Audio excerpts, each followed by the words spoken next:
Mais avant de développer ces titres, le procès à Nice d'un couple poursuivi pour leur activité présumée de marchand de sommeil. À cette heure, l'audience est toujours en cours, mais nous avons pu visiter les appartements qui étaient loués, des appartements vraiment insalubres. Coralie Beck, Lucas Baron.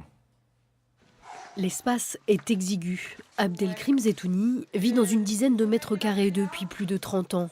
Un logement sans sanitaire et désormais sans eau. On a le soir, tout l'eau, on récupère dans les seaux, on la vit dans la rue, quoi. Une vingtaine de personnes s'est constituée partie civile et attaque le propriétaire de l'immeuble pour ses chambres insalubres au loyer disproportionné.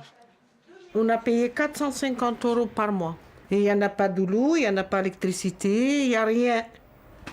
Il a coupé de l'eau, l'électricité, on vit comme les animaux. Dans l'immeuble d'en face, 2 étages appartiennent au même propriétaire.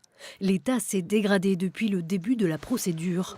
Un ancien locataire nous fait visiter. Il y a 27 locataires en général. Et là, il y en a dizaines. Et en haut, il y en a 7 ou 8. Et là-bas, il y en a 7 ou 8, pareil.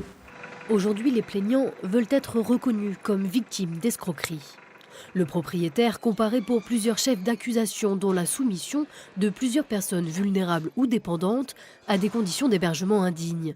Un délit qu'il reconnaît, mais avec des nuances. Il fournit à la juridiction encore aujourd'hui de nombreuses pièces qui démontrent tous les efforts qu'il a dû faire pour essayer autant que faire se peut dans une condition difficile d'avoir un meublé quelque peu entretenu. Concernant la superficie, celle-ci serait conforme selon son avocat car le propriétaire dit louer son bien qu'à un seul locataire. Après 2 renvois devant la chambre correctionnelle de Nice, l'audience devrait se poursuivre jusqu'en début de soirée. Le prévenu encourt jusqu'à 10 ans d'emprisonnement et 300 000 € d'amende.